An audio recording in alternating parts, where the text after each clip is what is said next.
ఈ సాయంకాల వేళ మన మూల వచన భాగాలను మనము ఒకసారి చదువుకొని ధ్యానంలోనికి వెళ్దాం. ధ్యానము నిమిత్తమై పరిశుద్ధ గ్రంథములో నుండి యాకోబు రాసిన పత్రిక 1వ అధ్యాయం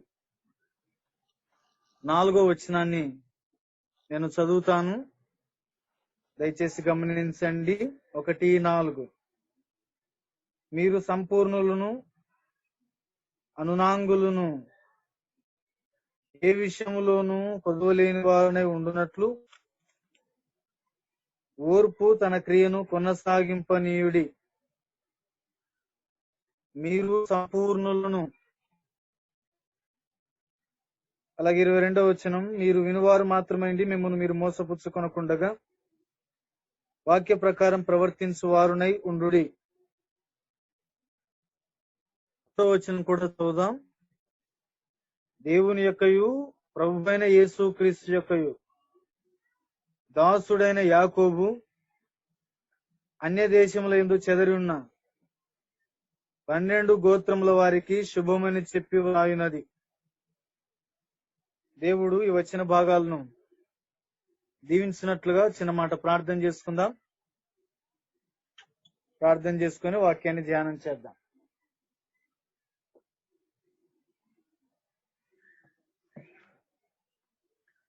ప్రేమగల తండ్రి, నీ పాదాలకు స్తోత్రాలు. యేసు క్రీస్తు వారి శ్రేష్టమైన నామంలో మీరు ఇచ్చిన ఆధిక్యతను బట్టి, అవకాశమును బట్టి స్తోత్రాలు. ఈ సమయంలో మీ వైపు చూస్తూ ఉన్నాం. మీ ప్రజలు అనేక పనులున్నా పక్కన పెట్టి గృహాలుగా ఎవరి గృహాల్లో వారు నీ సన్నిధి చెంత కూర్చొని నీ మాటలు వినే కృపనిచ్చారు. స్తోత్రాలు నాయనా. మీ మాటల మీద మనసుంచున్నట్లుగా ప్రతి విధమైన తొందరపాటు నుంచి మీరు తప్పించండి. సాతానికి సిగ్గు, మీ నామానికి జయం మీరు అనుగ్రహించండి. ఈ టెక్నాలజీ ద్వారా మేలు పొందినట్లుగా సహాయం దయచేయండి. మీరు వాక్యం ద్వారా దర్శించి తృప్తిపరచుమని పరిశుద్ధుడైన యేసు క్రీస్తు వారి శ్రేష్టమైన నామంలో ప్రార్థన చేసుకుని అడిగి వేడుకొనుచున్నాం మా తండ్రి, ఆమేన్. ప్రియులారా, మనము నిన్నటి దినం మీరు సంపూర్ణులై ఉండుడి అనే మాటలో మనం ఏ విషయాల్లో సంపూర్ణులముగా ఉండాలో ఒక 5 సంగతులను మనము ధ్యానం చేశాం. మొదటిది, మనకున్న అందుబాటులో లేదా విశేషమైన వాటిలో సంపూర్ణమైన మొట్టమొదటి సంగతి ఏంటంటే రక్షణ లేదా రక్షకుడు, పర్ఫెక్ట్ సేవియర్.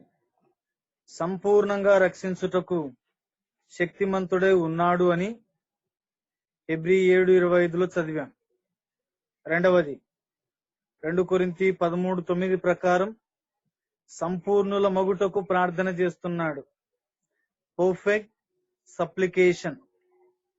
మూడవది, సంపూర్ణ విధేయతతో నేర్చుకోవాలి అన్నాడు, తిమోతి రాసిన మొదటి పత్రిక 2:11లో పర్ఫెక్ట్ సబ్మిషన్.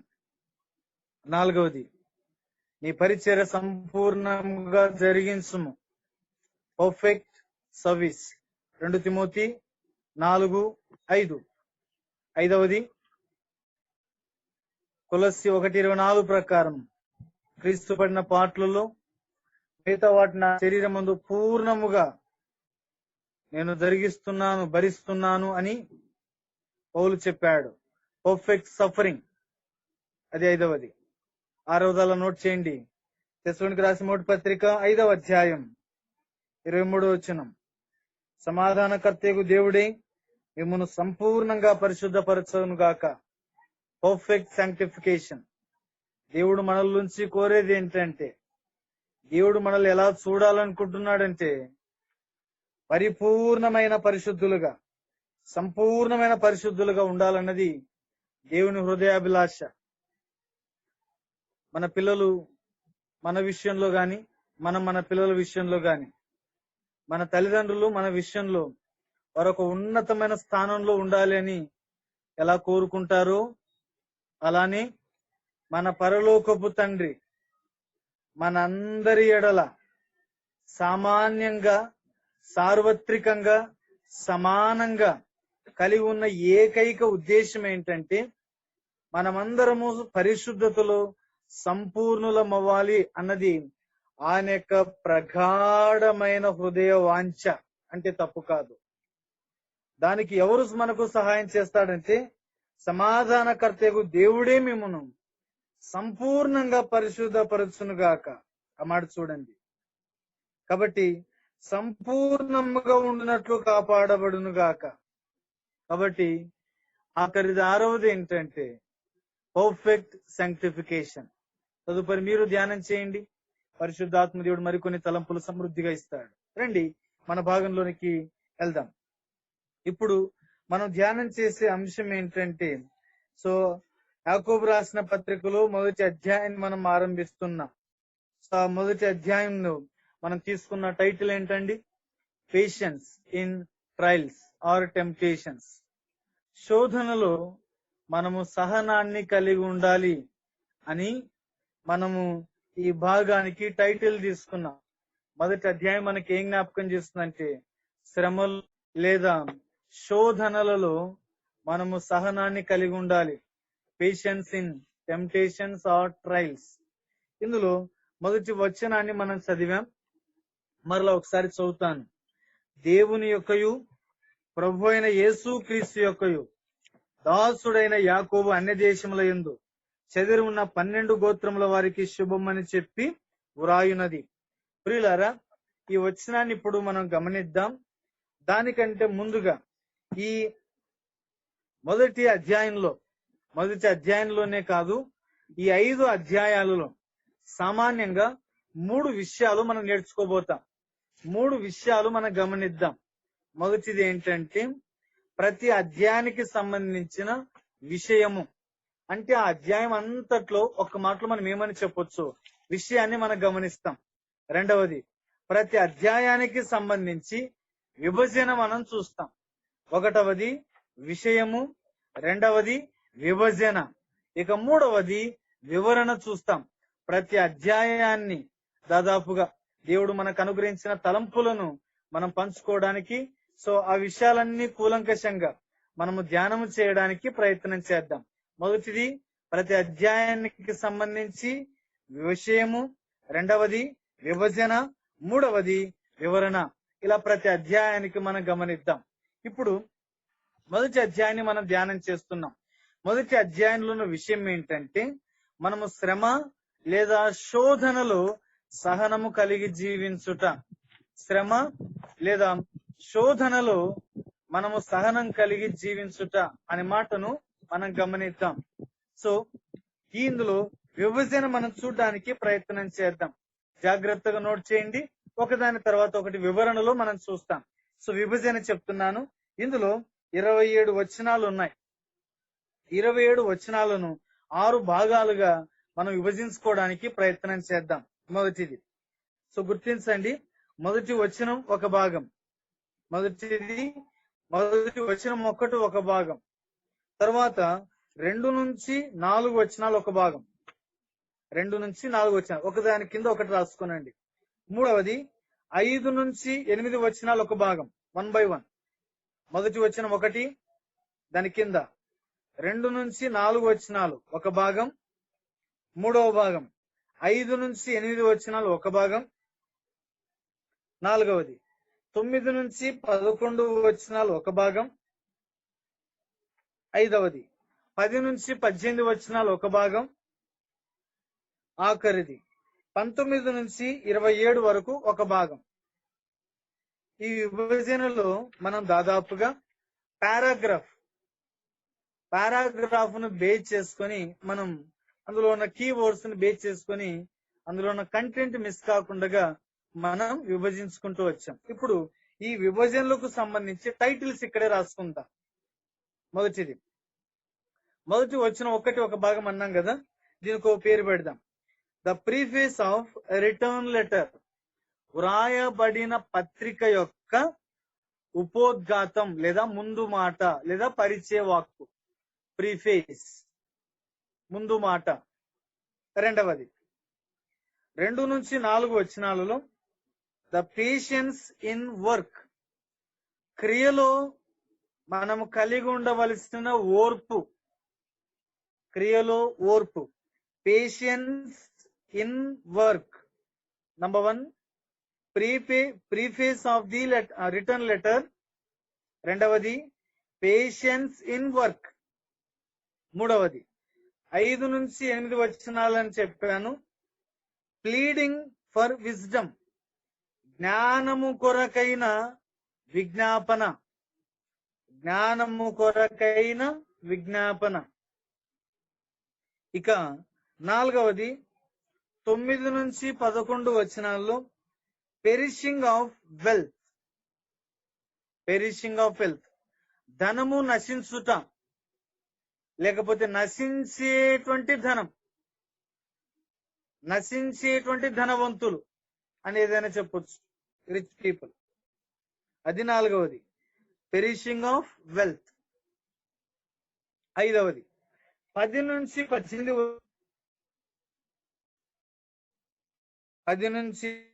వచనాలలో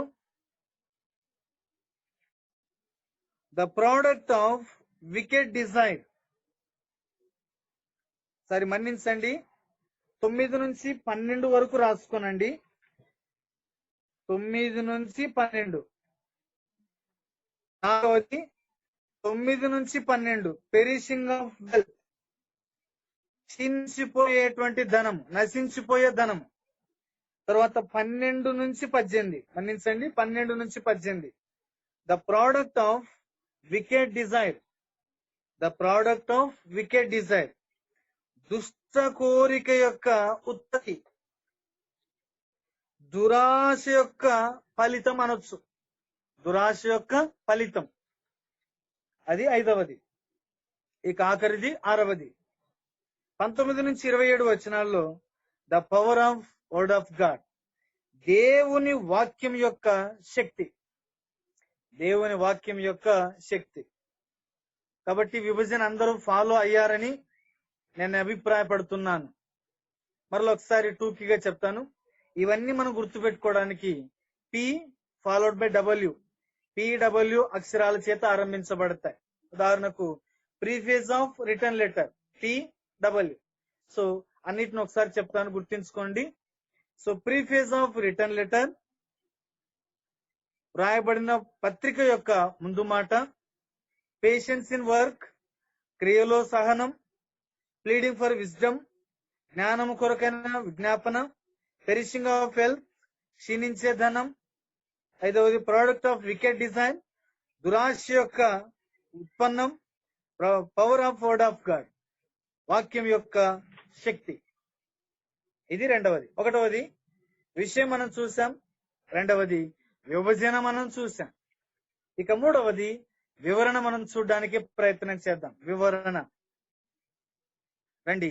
ఇప్పుడు మొదటి వచ్చిన ఒక భాగం అని చెప్పాగా, అది ఒక్కటి రాసుకోనండి. So the preface of return letter, వ్రాయబడిన ఈ పత్రిక యొక్క ముందు మాట. ఈ ఉత్తరము రాశాడుగా, ఈ ఉత్తరానికి సంబంధించి ఒక ఉపోద్ఘాతం. సో పరిచయ వాక్కులు, ముందు మాట, ఆ మాట మనం చూస్తూ వస్తాం. కాబట్టి number 1 the preface of return letter. మనము సాధారణంగా మళ్ళీ దీన్ని విభజిస్తాను తర్వాత. ఇప్పుడు ఆ టైటిల్ ఒకటి గుర్తుపెట్టుకుందాం. So the preface of return letter. ఏదైనా కానీ ఒక పుస్తకం యొక్క విలువ, లేకపోతే పుస్తకం యొక్క క్రయం, పుస్తకం యొక్క సమాచారం, పుస్తకం యొక్క దేనికి సంబంధించిన విషయమైనా దానికి సంబంధించిన ఇంట్రొడక్షన్, దానికి సంబంధించిన రిటర్న్ ప్రిఫేస్, ముందు మాట అంటాము, సంపాదకీయం అంటారు, ఆరంభ వచనాలు అంటారు, ముందు పలుకు అంటారు, ఇవన్నీ లేదా తొలి పలుకు అంటారు. వీటన్నిటిని దేని జ్ఞాపకం చేస్తుంటే ఆ ఉత్తరం అంతటిలో లేదా ఆ పుస్తకం అంతట్లో ఏముందో ఆ సంక్షిప్త సమాచారమే ముందు మాట, లేకపోతే తొలి పలుకు, సంపాదకీయం, ముందు మాట అనే మాటలు మనకు జ్ఞాపకం చేస్తాయి. కాబట్టి ఈ మొదటి వచనము ఈజ్ ఈక్వల్ టు 107 వచనాలు అంటే బహుశా తప్పు కాదేమో. ఈ ఒకటో వచనాన్ని మనం అర్థమైతే 107 వచనాలు దాదాపుగా మనకు అర్థమైనట్టే. కాబట్టి సో దీనికి మనం తీసుకున్న పేరేంటంటే, ఈ ఉత్తరానికి సంబంధించిన పత్రికకు సంబంధించిన ముందు మాటను మనం చూడబో. ఆ మాటను మనం 2 సార్లు ఆరంభంలోనే చదివాం. ఇప్పుడు ఈ వచనంలో, ఒక్క వచనంలో 3 సంగతులు. ఈ రాత్రికి, ఈ సాయంకాలపు ఒక్క వచనాన్ని మాత్రం మనం చూస్తాం. రండి, మొదటిది మరలా బాగా గమనించండి, చూడండి. దేవుని యొక్కయు ప్రభువైన యేసు క్రీస్తు యొక్కయు దాసుడైన యాకోబు అన్య దేశముల యందు చెదరి ఉన్న 12 గోత్రముల వారికి శుభమని చెప్పి వ్రాయున్నది. ఇప్పుడు ఇందులో 3 సంగతులు మనం గమనిద్దాం. నంబర్ 1 ఏంటంటే దేవుడు. మొదటిది దేవుడు. రెండవది దాసుడు. మొదటిది దేవుడు, రెండవది దాసుడు, మూడవది దేశములకు చెదరిన విశ్వాసులు. వివిధ దేశాలకు చెదరి ఉన్న విశ్వాసులు.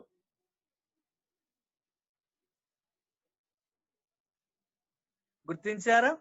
మొదటిది దేవుడు, రెండవది దాసుడు, మూడవది దేశములకు చెదరిన విశ్వాసులు. మొదటిది చూడండి, దేవుని యొక్కయు ప్రభువైన యేసు క్రీస్తు యొక్కయు. అంటే ఈ పత్రిక ప్రారంభం దేవుని గురించిన ప్రస్తావన మనకు కనిపిస్తుంది. తరువాత తనెవరో చెప్పారు, దాసుడైన యాకోబు అన్నాడు.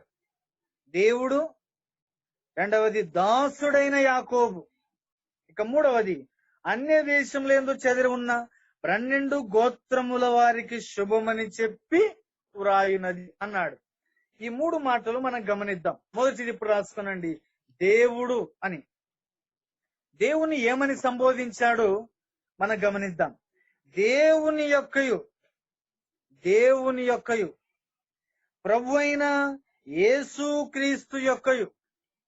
అంటే ఈ పుస్తకానికి ఆరంభం ఏంటంటే గాడ్. 3 అక్షరాల పదం దేవుడు, ఇంగ్లీష్ లో GOD, దేవుడు.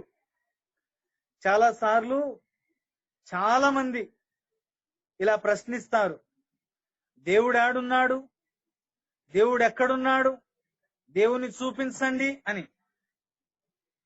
దేవుని చూపించడానికి పెద్దగా బైబిల్ జ్ఞానం అవసరంలా, పెద్దగా మనం వివరణ ఇవ్వాల్సిన అవసరంలా, పెద్దగా వాదన పెట్టుకోవాల్సిన అవసరంలా, పెద్దగా డిబేట్లు కండక్ట్ చేసుకోవాల్సిన అవసరం కూడా లేదు. ఆదికాండం 1వ అధ్యాయం 1వ వచనం, ఆదియందు దేవుడు, ఆదియందు దేవుడు, in the beginning God, in the beginning God. దేవుడు ఎక్కడున్నాడు అంటే ఇంకా బైబిల్ అంతా చదవాల్సిన అవసరంలే. ఆదికాండం 1వ అధ్యాయం 1వ వచనం, ఆదియందు దేవుడు భూమి ఆకాశములను సృజించెను. In the beginning God created heavens and earth. దేవుడు భూమి ఆకాశములను సృజించెను. ఒక మాట చెప్పనా? పాత నిబంధన ప్రారంభం దేవుడు, కొత్త నిబంధన ప్రారంభం మన మత్తయి సువార్త మనం కన్సిడర్ చేస్తాం. కానీ 4 సువార్తలలో మొట్టమొదటిగా వ్రాయబడిన సువార్త ఏంటంటే మార్కు సువార్త. ఈ మొట్టమొదటి సువార్త మనకు మార్కు సువార్త అని మనం గమనిస్తే, సాధారణంగా అయితే మత్తయి సువార్త మనకు రిటర్న్ గా మనకు అనిపిస్తుంది, కానీ వ్రాయబడిన ప్రకారముగా కాలమానం ప్రకారముగా, సమాచార ప్రకారముగా, బైబిల్ పండితుల అభిప్రాయం ప్రకారంగా మార్కు సువార్తను తీసుకుంటారు. ఎందుకంటే మార్కు సువార్తలోని ఎక్కువ విషయాలు మత్తయి ఎత్తి రాశాడు, కానీ మత్తయిలోని ఎక్కువ వచనాలు లేదా సంగతులు మార్కు తీసుకోలేదు. ఈ సంగతి చాలా వ్యాఖ్యానాల్లో చెప్పబడుతూ వచ్చింది అని నేను కూడా గమనించాను. కాబట్టి అదే వాస్తవం అయితే ఇప్పుడు మార్కు సువార్త 1:1 ఏం రాయబడింది? దేవుని కుమారుడైన యేసుక్రీస్తు సువార్త ప్రారంభము అన్నాడు. దేవుని కుమారుడు. ఇన్ ద బిగినింగ్ ఏంటంటే గాడ్, రెండవది in the beginning son of God. దేవుని కుమారుడు. అందులో ఆ దేవుని కుమారుడు గురించిన సమాచారం ఏంటంటే గాస్పల్. నేను ఇలా అంటాను, old testament in the beginning God, new testament in the beginning gospel. ఆరంభం ఏంటంటే, కొత్త నిబంధనకు ఆరంభం ఏంటంటే సువార్త. యేసుక్రీస్తు వారి సువార్తకు ఆరంభం, ఈ సువార్తకు పునాది. ఏంటా సువార్త?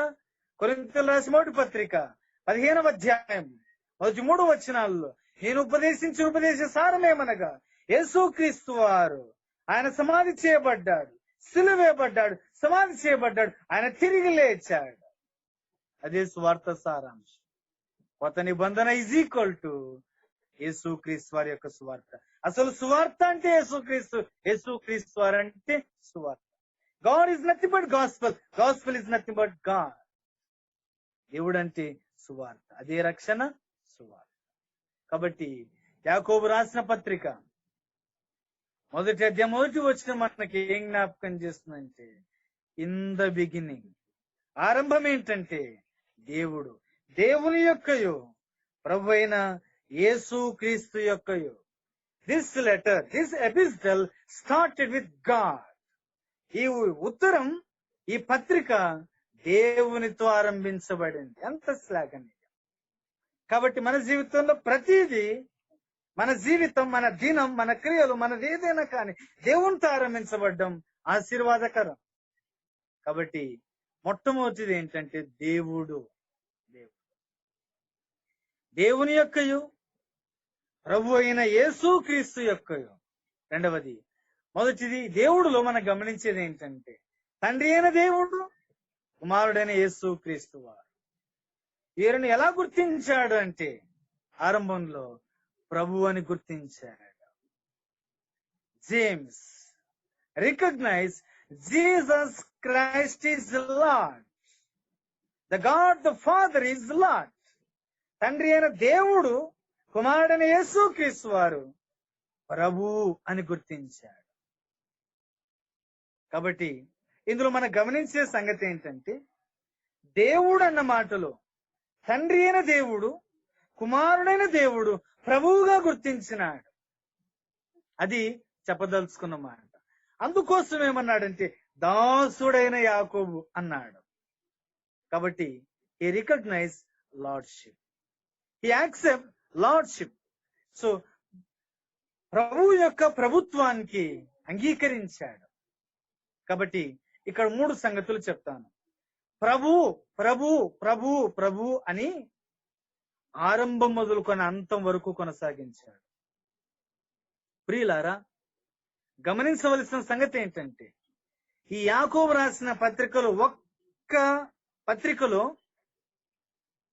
108 వచనాలలో దాదాపుగా 13 సార్లు, more than 12 times, at least 13 times, 12 సార్ల కంటే ఎక్కువ కొంతమంది వ్యాఖ్యానాలు రాశారు. నేను 13 సార్లు గుర్తించుకున్నాను. 12 అని ఎందుకు రాశారంటే 12 బైబిల్ గ్రంథంలో మనకి ఏం జ్ఞాపకం చేస్తుందంటే దైవ సంబంధమైన పరిపాలన. బహుశా వాళ్ళు ఇంగ్లీష్ వర్షన్ ప్రకారం రాశారేమో. నేను తెలుగులో నోటీస్ చేసినంత వరకు కనీసం 13 సార్లు, అంటే 12 సార్లు పైగానే 13 సార్లు ప్రభు ప్రభు ప్రభు ప్రభు అని ప్రస్తావించారు. మరి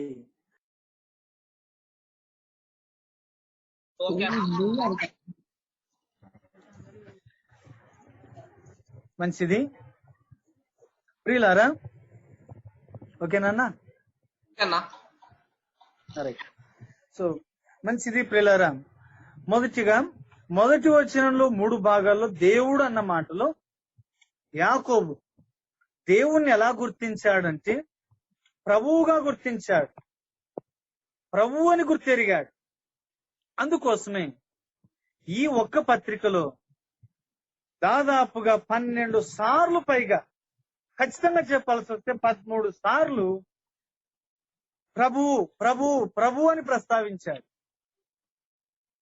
దైవ గ్రంథంలో 12 అనే మాట మనకి ఏం జ్ఞాపకం చేస్తుందంటే దైవ సంబంధమైన పరిపాలన. దైవ సంబంధమైన పరిపాలన. ఉదాహరణకు ఆదికాండం 14వ అధ్యాయంలో అబ్రహాము యుద్ధం చేశాడు. లోతు పట్టబడ్డాడని లోతును విడిపించడానికి 318 మందిని తీసుకెళ్లాడు. 3 + 1 + 8 12 మందిని అంటే 12 మనకి ఏం జ్ఞాపకం చేస్తుంటే దైవ సంబంధమైన ప్రభుత్వం లేదా దేవుని మీద ఆధారపడ్డ మనకు జ్ఞాపకం చేస్తుంది. 12 గోత్రాలు, 12 సముఖపు రొట్టెలు. సో 12 సముఖపు రొట్టెలు, 12 రత్నాలు, 12 గోత్రకర్తలు, 12 గుమ్మాలు, 12 రత్నాలు, 12 పునాదులు, 12 శిష్యులు. ఇలా చెప్పుకుంటూ వెళ్తే చాలా ఉన్నాయి. ఈ 12 అనే మాట మనకి ఏం జ్ఞాపకం చేస్తుందంటే దైవ సంబంధమైన పరిపాలన. అందుకోసమే ప్రభువు యొక్క పరిపాలన, యొక్క ప్రభుత్వం. అందుకోసమే బహుశా ఇంగ్లీష్ వర్షన్ లో 12 అని చెప్పారేమో. అవును. సో సంపూర్ణంగా ప్రభువుకు అప్పగించుకున్నట్టుగా అన్ని సార్లు 12 సార్లు పైగా ప్రభు అని ప్రస్తావించినాడంటే తన సొంత సోదరుడైనటువంటి యేసు క్రీస్తు వారిని ప్రభువుగా ప్రతిష్ఠించు యాకోబే సాటి, ఎవరు పోలిక రాని. కాబట్టి మొదటిది ఏంటంటే ప్రస్తావన. ఇక రెండవది ఏంటంటే తండ్రి అయిన దేవుడు, కుమారుడైన దేవుడు, పరిశుద్ధాత్మ దేవుడు ప్రభు అని పరిశుద్ధ గ్రంథంలో కనీసం 1000 సార్లు పైగా ప్రస్తావించబడ్డారు. 1000 సార్లు పైగా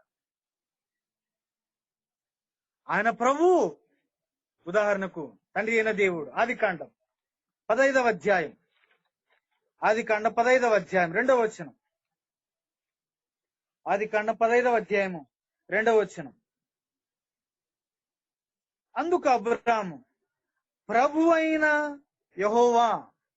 నాకు తెలిసి ప్రభు అనే మాట ప్రస్తావన ఇక్కడే వ్రాయబడి ఉండొచ్చు. ఈ మాట ఎవరితో ఆరంభించబడిందంటే అబ్రాముతో ఆరంభించబడింది. ఈయన ప్రభు, తండ్రి అయిన దేవుడు ప్రభువుగా లార్డ్ లార్డ్ లార్డ్, ప్రభు అయిన యెహోవా నాకేమిచ్చినా ఏమి ప్రభు. రెండవది ద్వితీయోపదేశకాండం. ఇందులో చాలా ఉన్నాయి కానీ అలా అమూల్యమైన ఒక్క మాట చెప్తాను. ద్వితీయోపదేశకాండం 10వ అధ్యాయం 17వ వచనం. 10:17. ఏలైనగా నీ దేవుడని యెహోవా. ఎవరు? పరమదేవుడు, పరమ ప్రభువు, ప్రభువులకు ప్రభు, లార్డ్స్ ఆఫ్ లార్డ్స్. ఇట్లాంటి మాట కొన్ని 100 సార్లు తండ్రి అయిన దేవుని గురించి ప్రస్తావించబడింది. మొదటిది ప్రభు అయిన యెహోవా, ప్రభు అయిన తండ్రి అయిన దేవుడు. రెండవది రోమిలకు రాసిన పత్రిక 10వ అధ్యాయం 9వ వచనం. ఎరిగిన వచనమే, అలా నోట్ చేద్దాం. అదేమనగా యేసు ప్రభు అని నీ నోటితో ఒప్పుకొని దేవుడు మృతుల్లో నుండి ఆయనను లేపనని నీ హృదయమందు విశ్వసించినట్లా నీవు రక్షణ పొందు. యేసు క్రీస్తు ఎవరయ్యా అంటే ప్రభు. లూకా సువార్త 2వ అధ్యాయం. ఆయన పుట్టినప్పుడే లూకా ఏం రాశాడు చూడండి. 2వ అధ్యాయం 10వ వచనం. దావీదు పట్టణందు నీవు రక్షకుడు పుట్టినాడు, ఈయన ప్రభు అయిన క్రీస్తు. ఆయన పుట్టుకతోనే ప్రభు, ఆయన ప్రభు. తండ్రి అయిన దేవుడు ప్రభు, కుమారుడు యేసు క్రీస్తు వారు కూడా ప్రభు. యేసు క్రీస్తు వారి దగ్గరకు ఎవరు రావాలన్నా కానీ, ఒక వ్యక్తి పరలోకం ఎవరు చేరాలన్నా కానీ, యేసు క్రీస్తు వారిని మొట్టమొదట మనం గుర్తించాల్సింది ఏంటంటే ఆయన రాజు, ఆయన ప్రభువు, ఆయన ప్రభువు. అందుకే మత్తయి సువార్త 1వ అధ్యాయంలో 2వ అధ్యాయంలో యూదుల రాజుగా పుట్టిన వాడు ఎక్కడ? ఆయన రాజు, ఆయన ప్రభువు. ప్రభు యొక్క యేసు క్రీస్తు వారి యొక్క ప్రభుత్వాన్ని, ఆయన ప్రభువుని గుర్తించకపోతే మన జీవితంలో మనకు రక్షణ లేదు. లేదు సుమా, కుదరదు, రక్షణ దొరకదు. యేసు ప్రభు అని నీ మనసారా, నువ్వు హృదయమారా, నోటి ద్వారా ఒప్పుకోవాల్సిందే. విచారం ఏంటో చెప్పనా? తండ్రి అయిన దేవుణ్ణి, ప్రభువుని ఒప్పుకునే వాళ్ళు ఉన్నారు. కుమారుడైనటువంటి యేసు క్రీస్తు వారిని ప్రభు అని, ఆయన దేవుడని ఒప్పుకునే వాళ్ళు చాలా మంది లేరు. రక్షణ లేదు సుమా ఒప్పుకోకపోతే. బహుశా కొన్ని సిద్ధాంతాలను పట్టుకొని ఆ రక్షణ లేక నిరాకరించి, దేవుడు కుమారుడైన యేసు క్రీస్తు వారిని దైవత్వాన్ని అంగీకరించక, ఆయన ప్రభుత్వాన్ని ఒప్పుకోలేక నిరాకరించిన కాకుండా వెళ్తున్న వారు కోకొల్లలుగా ఉన్నారు. ఇంకా గుంపులోని ఉన్నావేమో. Please accept lordship of Jesus Christ. యేసు క్రీస్తు వారి యొక్క ప్రభు అనే పదానికి అంగీకరించు, నీ జీవితంలో క్షేమం పొందుతావు. కాబట్టి యేసు ప్రభు అని నీ నోటితో ఒప్పుకొని హృదయమందు విశ్వసించిన ఎడల. ఇంకా తర్వాత కొరింథీయులకు రాసిన మొదటి పత్రికలో ఒక మాట చూద్దాం, చూడండి. కొరింథీయులకు రాసిన మొదటి పత్రిక 1వ అధ్యాయం. నేను చదువుతాను, 1వ వచనం. తండ్రి దేవుని చిత్తం వలన యేసు క్రీస్తు, అలాగే 3వ వచనం, మన తండ్రి అయిన దేవుని నుండి, ప్రభు అయిన యేసు క్రీస్తు నుండి. 7వ వచనం, మన ప్రభు అయిన యేసు క్రీస్తు. 8వ వచనం, మన ప్రభు అయిన యేసు క్రీస్తు దినమందు. 9వ వచనం, మన ప్రభు అయిన యేసు క్రీస్తు. అలాగే ఆఖరి భాగంలో కూడా మనం చూస్తాం. ఈ ఒక్క అధ్యాయంలో కనీసం ప్రభు అయిన యేసు క్రీస్తు అన్నమాట 5 సార్లు కనిపిస్తుంది. ఒక్క అధ్యాయంలో. ఈయన ఎవరంటే ప్రభు. అందుకే అపోస్తలుడైన పౌలు అపోస్తలుడైన పేతురు ఒకే మాట కుండ బద్దలు కొట్టేలా చెప్పేశాడు. ఏమన్నాడు? రండి, ఈ మాట అందరం కంఠాపాఠం చేద్దాం. ప్రతి సండే స్కూల్ పిల్లవాడికి ఇది ఖచ్చితంగా నీవు నన్ను నేర్చుకుని నేర్పించవలసిన వచనం. 3వ అధ్యాయం 15వ వచనం ఆఖరి భాగం 15 నుంచి 16 కలిసి ఉంటాయి. పేతురు రాసిన మొదటి పత్రిక 3వ అధ్యాయం 15, 16 కలిసి ఉంటాయి. మీ హృదయములందు క్రీస్తును ప్రభు ప్రతిష్ఠించండి. క్రీస్తు ఎవరయ్యా అంటే ప్రభువుగా ప్రతిష్ఠించండి. 1వది తండ్రి అయిన దేవుడు ప్రభు. 2వది కుమారుడైన యేసు క్రీస్తు వారు ప్రభు, ఆయన దేవుడు. ఆయన దేవుడని చెప్పడానికి అనేక లేఖనాధారాలు ఉన్నాయి. ఇప్పుడు నేను అది చెప్పట్లేదు, కానీ ప్రభువుగా మాత్రమే కొన్ని వచనాలు చూపిస్తున్నాను. ఇక 3వది ఏంటంటే పరిశుద్ధాత్మ దేవుడు.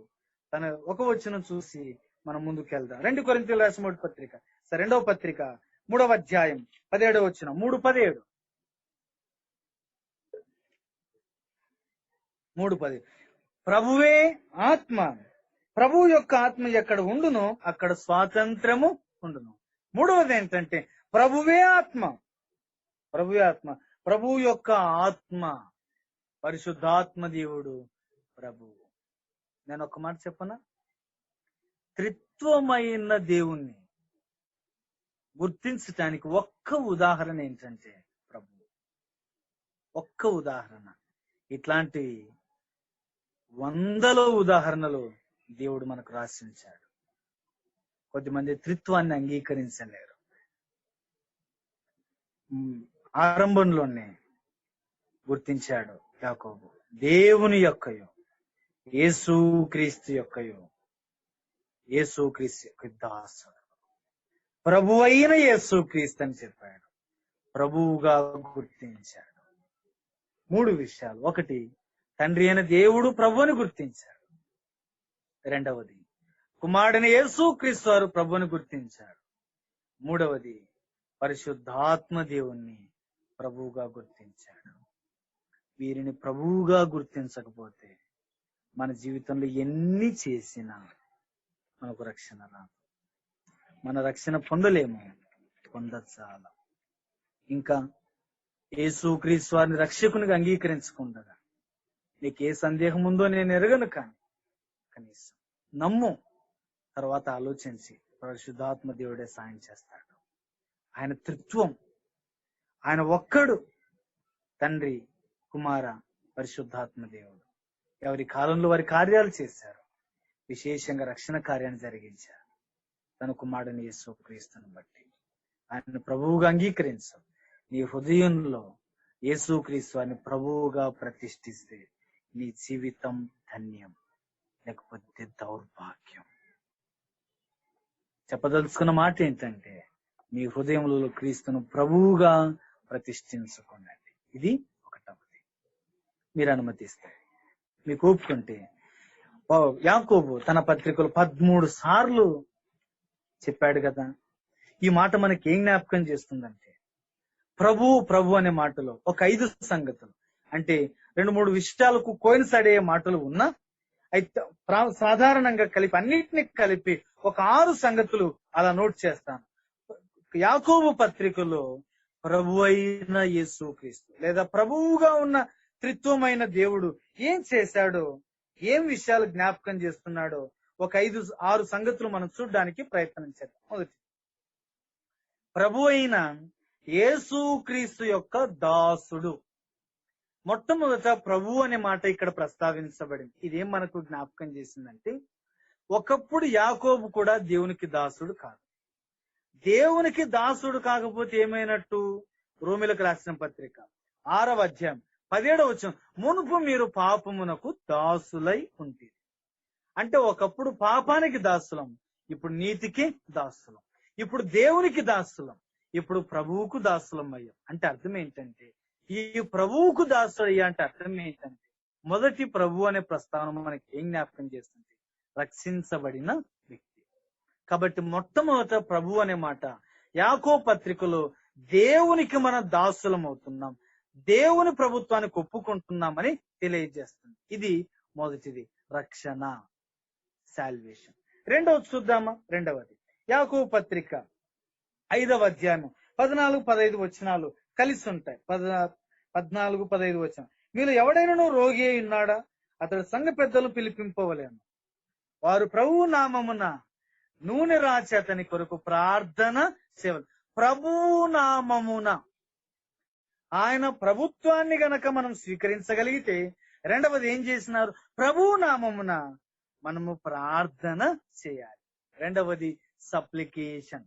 ఇక 5వ అధ్యాయం 4వ వచనం కూడా అక్కడ రాయబడింది. సో, ఇదిగో మీ చేలు కోసిన పనివారికి ఏక మీరు మోసముగా బిగబట్టిన కూలి మొరపెట్టుచున్నది, మీ కోత వారికి కేకలు సైన్యములకు అధిపతి ప్రభు యొక్క చెవులలో వచ్చి ఉన్నది. ఈ మాట చూడండి, ఇది ఒక్కసారి రాయబడింది. సైన్యములకు అధిపతి యగు ప్రభు అనే మాట ఇది ఒక్కసారి రాయబడింది. ఎంత గంభీరమైన మాట అండి. సైన్యములకు అధిపతి ప్రభు మొర్రపెట్టుచు వారు కూలి మొరపెడుతుందంట. ఎవరికి? ప్రభువుకి మొరపెడుతుంది. కాబట్టి రెండవది సప్లికేషన్. ఇక మూడవది చూడండి. మూడవది యాకోబు రాసిన పత్రిక 4వ అధ్యాయం 10వ వచనం, ప్రభు దృష్టికి, అంటర్లైన్ ప్రభు దృష్టికి మిమ్మును మీరు తగ్గించుకునండి, అప్పుడు ఆయన మిమ్మును హెచ్చించును. మూడవది సబ్మిషన్. ప్రభు అనే మాట మనకి ఏం జ్ఞాపకం చేస్తుందంటే, తగ్గించుకోండి, ప్రభు దృష్టికి మిమ్మల్ని మీరు తగ్గించుకోనండి. సువార్తలు కూడా పలుమార్లు మనం చూస్తూ వస్తాం. తమను తాము తగ్గించుకున్నవాడు హెచ్చించబడును, తను తాను హెచ్చించగొరువాడు తగ్గించబడును. ఆయన దృష్టికి మనల్ని మనం తగ్గించుకోవాలి. ఇక 4వది 1వ అధ్యాయం 12వ వచనం యాకోబు రాసిన పత్రిక, శోధన సహించువాడు ధన్యుడు, అతడు శోధనకు నిలిచిన వాడే, ప్రభు తను ప్రేమించు వారికి వాగ్దానం చేసిన జీవ కిరీటం. ప్రభు అనే మాట మనకి ఏం జ్ఞాపకం చేస్తుందంటే, ఇచ్చేవాడు ఏమిస్తాడంట? తను ప్రేమించే వారికి, తన కొరకు ప్రాణం పెట్టే వారికి, తన కోసం శ్రమ పడే వారికి, తన కోసం ఇబ్బంది పడుతున్న వారికి దేవుడు ఏమిస్తున్నాడంటే కిరీటం. God can supply. అన్నిటికంటే మికుటంగా ఫిలిప్పి 4:16 దేవుడు తన మహిమైశ్వర్యము చొప్పున మీ ప్రతి అవసరం తీర్చును. God can supply. ఆయన ప్రభుత్వాన్ని గనక మనం ఒప్పుకుంటే మన ప్రతి అవసరం తీర్చబడుతుంది. ఆయన ఇచ్చును, జీవ కిరీటము పొందువును. ఈ లాక్డౌన్ లో అనేక మంది తమ కనీస అవసరాలు పొందలేక ఎంత ఇబ్బంది పడుతున్నారు తెలుసా? దేవుడు నిన్ను నన్ను ఆ అవసరతలో నుంచి బయటకేశాడు. తినడానికి దొరక్క, కట్టుకోవడానికి దొరక్క ఎంత ఇబ్బంది పడుతున్నారు. ఈ ప్రభుత్వంలో ఉంటే ఇస్తాడు.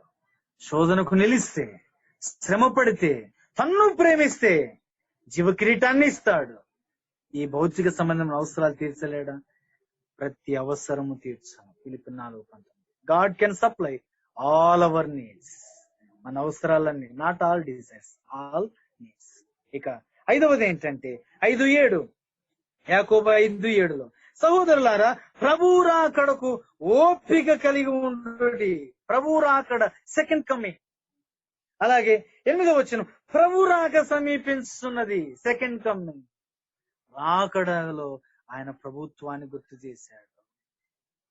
ఇంకొక మాట చెప్పనా, ఆయన వస్తే తను ప్రేమించిన వారి కోసం, తన కోసం ప్రాణం పెట్టిన వారి కోసం, తన కోసం హతసాక్షులైన వారు ఏలికలుగా ప్రభువులుగా ఉండబోతున్నారు. Second coming. ఈ 1000 రాజ్య పరిపాలనలో, ఇదే భూమి మీద, ఇదే ఆకాశంలో 1000 సంవత్సరాలు ప్రభువు కోసం పనిచేసిన వారు, తాపత్రయపడిన వారు, ఖర్చు పెట్టుకున్న వారు, ప్రాణం అర్పించిన వారు ఎవరో కొద్దిమంది శేషం వేలికలుగా ఉండబోతున్నారు. Second coming. ఇక ఆఖరిది ఏంటంటే 3వ అధ్యాయం 9వ వచనంలో, దీనితో తండ్రి అయిన ప్రభువును స్తుతింతుము. అంటే ఈ సందర్భం వేరే. ఒకే నాలుగుతో స్తుతిస్తాం, శపిస్తాం అనే మాట సందర్భం చెప్పాడు. నేను తీసుకున్న కాంటెక్స్ట్ ఏంటంటే ప్రభు వరకు మాత్రమే. తండ్రి అయిన ప్రభువును స్తుతిస్తాం అంటే సాంగ్. ఈ ప్రభుత్వాన్ని, ప్రభువు యొక్క ప్రభుత్వాన్ని మనం ఒప్పుకుంటే ఏం చేస్తాం? పాడతాం. కాబట్టి ప్రియులారా, 1వది రక్షణ, సాల్వేషన్. ఈ ప్రభువుకు ప్రార్థన చేస్తాం, సప్లికేషన్. ఈ ప్రభువుకు తాము తగ్గించుకోవాలి, సబ్మిషన్. ఈ ప్రభు అవసరాలు తీరుస్తాడు, సప్లై, సదుపాయం కల్పిస్తాడు. 5:7 ప్రకారం ప్రభు రాకడకు ఓపికతో సిద్ధపడతాం. ఆఖరిది ప్రభు రాకడ తర్వాత ఇదే మనము ప్రభువును స్తుతిస్తాం, తండ్రి అయిన దేవుణ్ణి స్తుతిస్తాం. కాబట్టి 1వది రక్షణ, సాల్వేషన్. సప్లికేషన్, ప్రార్థన. సబ్మిషన్, విధేయత. సప్లై, సదుపాయం. సెకండ్ కమింగ్, రాకడ. ఆఖరిది 6వది సాంగ్, పాట, స్తుతిస్తాం. అది ప్రభు యొక్క ప్రభుత్వం. కాబట్టి యాకోబు రాసిన పత్రికలో 13 సార్లు ఉంది. అందులో ఒక 6 విషయాలు మాత్రం మనం చూస్తూ వచ్చాం. కాబట్టి మొట్టమొదటిది ఏంటంటే దేవుడు అనే మాట దగ్గర దేవుడు అనే మాట, తండ్రి అయిన దేవుడు, కుమారుడైన దేవుడు, పరిశుద్ధాత్మ దేవుడు ప్రభువుగా గుర్తించిన యాకోబు. రెండవ అంశాన్ని చూద్దాం. దాటి వెళ్తున్నాను. 2వది దాసుడైన యాకోబు. 2వ మాట ఇప్పుడు గమనించండి. యాకోబు తాను ఎలా పరిచయం చేసుకుంటున్నాడంటే దాసుడిగా పరిచయం చేసుకుంటున్నాడు. ఎంత మంచి వ్యక్తి! యేసు క్రీస్తు వారికి స్వయాన సహోదరుడు. ఎంత తగ్గించుకున్నాడండి, ఎంత ప్రాక్టికల్ గా చెప్పాడండి. యేసు క్రీస్తు దాసుడు అయిన యాకోబు. 2వది దాసుడైన యాకోబు. ప్రియులారా, ఈ మాట ఎంత గంభీరమైంది. ఈ మాటను కాస్త ఆలోచన చేద్దాం. యేసు క్రీస్తు వారిని ప్రభువుగా అంగీకరించి తమను తాము దాసులుగా చేసుకున్నారు. కొత్త నిబంధనలో కనీసం 6 పుస్తకాలలో, గమనిస్తున్నారా, 6 పుస్తకాల్లో భక్తులు తమను తాము ఎలా పరిచయం చేసుకున్నారంటే దేవుని దాసులుగా పరిచయం చేసుకుంటున్నారు, దేవునికి సేవకులుగా పరిచయం చేసుకుంటున్నారు. 6 పుస్తకాలు ఒకసారి చెప్తాను, గుర్తించండి. మొదటిది 1వది రోమా ఒకటి ఒకటి. క్లియర్ గా గుర్తించండి. తమ దాసులుగా గుర్తించుకొని, దాసులుగా అర్థం చేసుకొని ప్రభువుగా దేవుని గుర్తించిన వారు. ఒకటవది రొమ్మ 1:1. పౌలు దాసుడుగా గుర్తించుకున్నాడు. యేసుక్రీస్తు దాసుడును, మొదటిది. రెండవది తీతు పత్రిక 1వ అధ్యాయం 1వ వచనం. తీతు పత్రిక 1వ అధ్యాయం 1వ వచనం. ఇవి 1 నుంచి 4 వచనాలు కలిసి ఉంటాయి, గమనించండి. సో ఇంగ్లీష్ వర్షన్ ప్రకారము దేవుని దాసుడు అనే మాట మొదటుంది. తర్వాత దేవుడు ఏర్పరచుకున్న మాట 2వ వచనంలో ఉంది. మీరు తర్వాత మీరు ధ్యానం చేసుకోవచ్చు. ఇప్పుడు 4 వచనాలు ఎట్లా విభజించుకుంటారంటే, సో దేవుడు ఏర్పరచుకున్న వారి నుంచి అనుభవ జ్ఞానం నిమిత్తం 1 వచనం, దేవుని యొక్క దాసు నుంచి వ్రాయునది 2వ వచనం, ఆ నిత్య జీవం నుంచి బయలుపరిచిన 3వ వచనం, తండ్రి అయిన దేవుని నుండి కలుగునుగా కనమాట 4వ వచనం. ఇప్పుడు 2వ వచనం 1వ వచనంగా గుర్తిస్తే దేవుని దాసుడును యేసుక్రీస్తు అపోస్తలుడైన పౌలు. ఈ 2 వచనాలు అంటే రోమా 1:1, తీతు 1:1లో పౌలు ఎలా గుర్తించాడంటే దేవుని దాసుడుగా గుర్తించుకున్నాడు.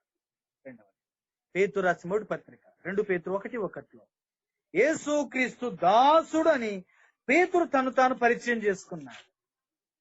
యేసుక్రీస్తు దాసుడు అపోస్తలుడైన సీమోను పేతురు అన్నాడు. సీమోను పేతురు ఎవరయ్యా అంటే యేసుక్రీస్తు దాసుడు. ఇక 3వది యేసుక్రీస్తు మరొక సహోదరుడైన యూదా. యేసుక్రీస్తు దాసుడు యాకోబు సహోదరుడైన యూదా. నేను ఇలా అనుకుంటాను, మొదటిగా ఈ యూదా కూడా యేసుక్రీస్తు వారికి స్వయం తమ్ముడే. అయితే అట్లా చెప్పినా గాని గుర్తుపట్టలేరేమో తనని అని చెప్పి ఎలా పరిచయం చేసుకుంటున్నాడంటే, నేను యాకోబు యొక్క సహోదరుడు అని పరిచయం చేసుకుంటున్నాను. యాకోబు యొక్క సహోదరుడు అందులో గుర్తించింది నేను యేసుక్రీస్తు దాసుడు. తర్వాత ఫిలిప్పీ 1:1లో యేసుక్రీస్తు దాసులైన పౌలు తిమోతి. తిమోతి ఎలా గుర్తించుకున్నాడు, ఎలా పరిచయం చేశాడు? తిమోతి కూడా దాసుడే. చాలా సార్లు సేవకులైన వారు వారిని తమను తాము సేవకులుగా అంటే దేవుని దాసులుగా పరిచయం చేసుకుంటారు. తన కిందున్న వారు తమ దాసులుగా పరిచయం చేసుకుంటారు. అంటే వారిని బానిసలుగా, వారిని దాసులుగా చేసుకున్న వారు లేకపోలేదు.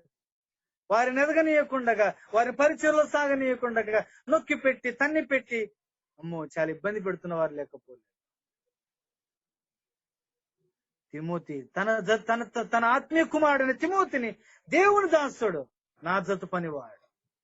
అంటే తండ్రి ఆత్మీయంగా కుమారుడు, వారిద్దరు ఏమవుతారు చెప్పండి?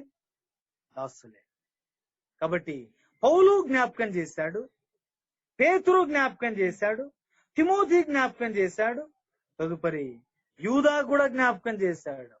ఇందాక మనం చదివామే మన ధ్యానాంశంలో, యాకోబు కూడా దాసత్వానికి ఒప్పుకున్నాడు. కాబట్టి ఈ పత్రికలన్నీ మనకేం జ్ఞాపకం చేస్తాయంటే దేవుని దాసత్వానికి ఒప్పుకున్నారు. అంటే దేవుడు దాసుడని అంగీకరించిన పుస్తకాలు. మరలా ఒకసారి చెప్తాను, గుర్తుపెట్టుకో. 6 పుస్తకాలలో రోమా 1:1, రెండవది తీతు 1:1,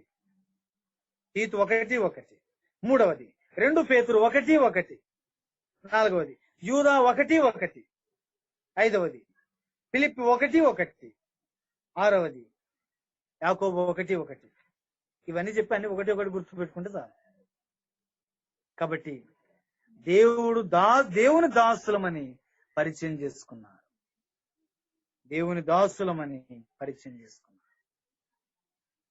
మరి ప్రియులారా, ఇంకొక ఆశ్చర్యకరమైన సంగతి చెప్పనా? దేవుడే కొంతమందిని నా దాసులని చెప్పాడు. కొంతమంది రాజులను సైతం పాత నిబంధనలో నా దాసులని చెప్పినారు. అట్లా పాత నిబంధనలో 7 మంది ఉన్నారు, కొత్త నిబంధనలో 6 మంది ఉన్నారు. వారందరిని ఎలా గుర్తించారంటే దేవుడే తాను స్వయాన్ని చెప్పినాడు. మీరు తర్వాత మీ వ్యక్తిగత ధ్యానాల్లో ధ్యానం చేసుకోనండి. దాదాపుగా 7 మందిని నేను ఉదాహరణ ఫాస్ట్ అట్లా చెప్పేస్తాను. అబ్రహాము, ఇస్సాకు, యాకోబు, మోషే, యెహోషువ, కాలేబు, యోబు, యెషయా, కొద్దిమంది ప్రవక్తల్లో. వారు కాదు, దేవుడే చెప్పాడు. కొద్దిమంది వారే చెప్పారు మేము దేవుని దాసులం.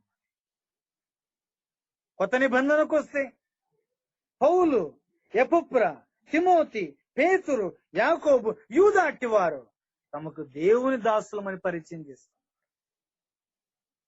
మనం ఎవరమైనా దేవుని దాసులం. దాసుడు అనే మాట గ్రీకులో డౌలోస్ అనే పదం నుంచి వచ్చింది. DOULOS. డౌలోస్ అంటే అర్థం ఏంటంటే ఏ స్లేవ్, ఒక బానిస అని అర్థం. ప్రియులారా, దాసుడు అనే మాట, సేవకుడు అనే మాట బానిస లేదా జీతగాడు అనే అర్థాన్ని ఇస్తుంది. దేవుని ప్రభుత్వాన్ని, దేవుడు ప్రభువుని ఎంత గుర్తిస్తామో మనం అంత దాసులం అవుతాం. కొన్నిసార్లు దేవుని దాసులమని చెప్పుకోవడానికంటే ఏవేవో చెప్పేసుకుంటున్నాం. మన ముందు డిజిగ్నేషన్స్, డాక్టరేట్లు వచ్చేసాయి. మన ముందు మన ఇంటి పేర్లు బాగా వస్తాయి. మన దాసుడు అనే దానికంటే ముందు మన డిగ్రీలు వస్తాయి. దానికంటే ముందు రెవరెన్లు వస్తాయి. దానికంటే ముందు బిషప్లు వస్తాయి. ఇలా నాకు తెలియనివి ఎన్నో ఉన్నాయి. ఒకవేళ వాటితోనే సంతృప్తి పడుతూ ప్రభువునంగా గుర్తించలేదేమో, మనం ఇంకా దేవుని దాసులు మనం గుర్తించలేదేమో. ఈ రోజు నుంచైనా, ఇప్పటి నుంచైనా ప్రభువా నీ దాసులం. తెలంగాణ భాషలో అంటారు, నీ బాంచత్తులం, నీ బానిసలం, నీ వారం, నీ కిందేంటి వారం, నీ కాలి కింది వారం, నీ చేతి కింద ఉన్న వారం. అది దాసత్వం అంటే. నా చేతి కింద దాసులు ఉన్నారు. ఒకడు పొమ్మంటే పోను, రమ్మంటే వచ్చా. అయితే ముగించే ముందు ఒక 4 సంగతులు చెప్పనా? దేవుని దాసులుగా మనకు ఉండాల్సిన లక్షణాలు ఒక 4 అలా చూద్దాం. సమూయేలు మొదటి గ్రంథం 3వ అధ్యాయం 9వ వచనం. సమూయేలు మొదటి గ్రంథం 3వ అధ్యాయం 1వ వచనం. ఒక మంచి దాసునిగా నీవు నేను ఉండాలంటే ఉండవలసిన 4 ప్రాముఖ్యమైన సంగతులు. 1వది 9వ వచనం, నీవు పోయి పండుకొమ్ము, ఎవరైనా నిన్ను పిలిచినడలా యెహోవా నీ దాసుడు ఆలకించుచున్నా. దాసునికి ఉండాల్సిన ఒక మంచి లక్ష్యం ఏంటంటే, ఏలీ చెప్పాడు, ఈ మాట చెప్పయ్యా, అయ్యా యువర్ సర్వెంట్ హియరింగ్. నీ దాసుడు వింటున్నాడు. Number 1, good servant. ఒక మంచి దాసుడిగా ఉండాల్సిన మంచి లక్షణం ఏంటంటే వినేవాడు, గుడ్ లిజనర్. మాట వినేవాడుగా ఉండాలి. దాసుడు చెప్పాలంటే, యజమానుడు చెప్పాలంటే, ప్రభువు చెప్పాలంటే దాసుడు వినాలిగా. అందుకే ఇర్మియా 6:10 విందురని నేను ఎవరితో మాట్లాడేది, ఎవరితో చెప్పుకుందను? యెషయా గ్రంథం 6:6 అంటాడు, నా నిమిత్తం ఎవడు పో, నేను ఎవరిని పంపించేది, నా దగ్గర ఎవరు లేరే, వినేవాడు లేడు. అసలు నేను చెప్తే వెళ్ళేవాడు ఎవరున్నారు? వీళ్ళారా, దేవుని దాసులుగా ఆయన మాట విందామండి. మనం ఎవరమైనా సరే ఆయనకు దాసులం. ఆయన మాట మనం వినాల్సిందే. మనం ఎవరు అతీతులం కాదు, పైనుంచి వచ్చిన వాళ్ళం అసలు కాదు. ఆయన దాసులం. 2వది మత్తయి సువార్త. నేను ఇక ఎవరిని ఇవ్వట్లేదు, మీరు ధ్యానం చేసుకునండి. 21వ అధ్యాయము 25వ అధ్యాయం 21వ వచనం, 25, 21. బల నమ్మకమైన మంచి దాసు, లాయాలిటీ. దేవుడు కావలసింది ఒక దాసులో మంచి లక్ష్యం ఏంటంటే నమ్మకత్వం. అమ్మకత్వం కాదు, నమ్మకత్వం. దేవుడు కోరుతున్నది నమ్మకత్వం దేవుడు కోరుతున్నాడు. నమ్మకత్వం దేవుడు ఆశిస్తున్నాడు. లాయాలిటీ. మన ఇంట్లో ఒక వ్యక్తిని పని మనిషిగా పెట్టుకోవాలంటే ఎంత నమ్మకం ఉండాలి? ఎన్ని పరీక్షిస్తారు? ఏదైనా చిన్న వస్తువు తీసుకుపోతే దొంగది దొంగోడు అంటారండి. పెట్టుకోమండి, వద్దండి, నెక్స్ట్ నుంచి క్యాన్సిల్ అండి అని. మనల్ని దేవుడు నమ్మాలంటే వీళ్ళారా గుర్తుపెట్టుకున్నాండి, నమ్మకత్వం. దేవుడు మనల్ని నమ్మి తన పరిచర్య కోసం మనల్ని ఆహ్వానించాడు. నమ్మాడు. దేవుని దాసులుగా ఆ నమ్మకత్వం ఆఖరి వరకు ఉండాలి. అందుకే తిమోతి రాసిన మొదటి పత్రిక 2వ అధ్యాయంలో నమ్మకమును సామర్థ్యము గల పనివానికి అప్పగించని పౌలు తిమోతిని హెచ్చరించినాడు. ఆ పరిచయలో నమ్మకం దేవుని దాసులుగా మనకు ఉండాల్సిన నమ్మకత్వం ఏంటంటే అదే. 1వది లిసనర్, 2వది లాయాలిటీ. ప్రియులారా వినండి, నమ్మకత్వం లేకపోతే మన దగ్గర ఉన్న మనం ఎవరి దగ్గర పని చేయాలంటే ఒప్పుకోరే. దేవుడు ఎన్నిసార్లు మనల్ని నమ్మే పరిచయ అప్పగించినాడు కాదండి. ఎన్నిసార్లు అపనమ్మకంగా ఉన్నాము. ఇంకా కఠినమైన చెప్తాను, దేవుడు మనల్ని నమ్మి పరిచయం అప్పగిస్తే మనం ఆయన నమ్మేసుకుంటున్నాం. చాలా చెడ్డది. దేవుడు మనల్ని నమ్మి ఒక వరాన్ని ఇచ్చాడు. నమ్మకంగా ఉండాల్సింది పోయి ఆరంభంలో ఉన్న తర్వాత దినాలు గడిచే కొద్దీ వ్యాపారం చేసుకునేస్తున్నాం, అమ్మేసుకుంటున్నాం. పాట కోరేటు, ప్రసంగాన్ని కోరేటు, మ్యూజిక్ కోరేటు, తబలా కోరేటు, సంగీతాన్ని కోరేటు రేట్లు పెట్టేసుకున్నాం. సిగ్గుచేటు. ఇంత ఇస్తే నాకు నచ్చదు, మాకు ఖర్చులు ఎక్కువ అని చెప్పుకొని బొమ్మిడి కొట్టుకొని బాధకరంగా మారిన సేవకులు లేకపోలేదు. ప్రభు మీద ఆధారపడితే ప్రభు తక్కువ చేయడు. చరిత్రలు నిలిచిపోయినారు వాళ్ళు. తినడానికి లేకపోయినా, కట్టుకోవడానికి లేకపోయినా సంపూర్ణంగా ప్రభు మీద ఆధారపడి సేవ చేసి వెళ్ళిపోయారు. నమ్మకంగా ఉండిపోయినారు. అందులో నాకు ఇష్టమైన దైవ సేవకులు భక్సింగ్ గారు. అందులో నాకు ఇష్టమైన దైవ సేవకులు జి రాజారావు గారు. అందులో మా తాతయ్య గారు, నేను ఆయన చూడలేదు, దేవయ్య గారు. ఆయన గురించి నేను విన్నా. వారు చేశారు, నమ్మకంగా చేశారు. ఇస్తే ఒకలాగా ఇవ్వకపోతే ఒకలాగా నమ్మి అప్పగించినాడు. ఇక 3వది ఏంటంటే లూకాసు వార్త 7వ అధ్యాయం 8వ వచనంలో లేబర్. దాసుడు అంటే అర్థం ఏంటంటే పని చేసేవారు. బిల్డప్ కాదు, షోకేస్ కాదు సుమా. దేవుని దాసులుగా మనం ఉండాలంటే పనివారిగా ఉండాలి. నా కింద ఉన్నారు దాసులు. ఒకడు పొమ్మంటే పోను, రమ్మంటే వచ్చు, కూర్చుంటే కూర్చో, లేట్ అంటే లేస్తారు, సిట్ అంటే సిట్, స్టాండ్ అంటే గో అంటే గో, కమ్మంటే కమ్.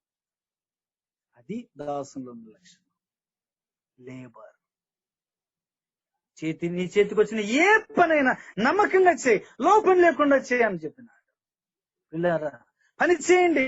పని చేయని వాడు భోజనమునకు సామర్థ్యుడు కాదు. దేవుని పిల్లలుగా గుర్తు పెట్టుకుందాం. పని చేయండి. ఇప్పుడు బాధకరమైన చెప్పన, పని చేసే సమయం ఆగిపోయింది. సోమరులుగా ఉండిపోయినా చేయాల్సిన సమయంలో దేవుని పరిచర్య చేయాలా, ఆగిపోయాం. ఇప్పుడు చేయాలనిపిస్తుంది, పరిగెత్తాలనిపిస్తుంది, పాడాలనిపిస్తుంది, ప్రసంగించాలనిపిస్తుంది కాదా? ఎంత విచారం. చేయాల్సిన టైంలో చేసింటే ఎప్పుడు బాధ ఉండేది కాదు. ఇంకొక మాట చెప్పన్నా, చేయాల్సిన టైంలో పని చేయక సోమరులుగా ఉండి, కాలాన్ని వెలిపుచ్చి, అవసరాలు తీరక, ఇష్టానుసారంగా ఖర్చు పెట్టుకొని నష్టపోయిన పిల్లలు, కుటుంబాలు, కోకొల్లలో నిర్గమాకాండ 20వ అధ్యాయంలో ఆరోగ్యములు కష్టపడి పని చేయవల్ల దేవుని పిల్లలు సోమరితనం తగదు, నచ్చదు దేవునికి. ఇప్పుడు ఎంతమంది కొరతల్లో ఉన్నారండి దేవుని పిల్లలు.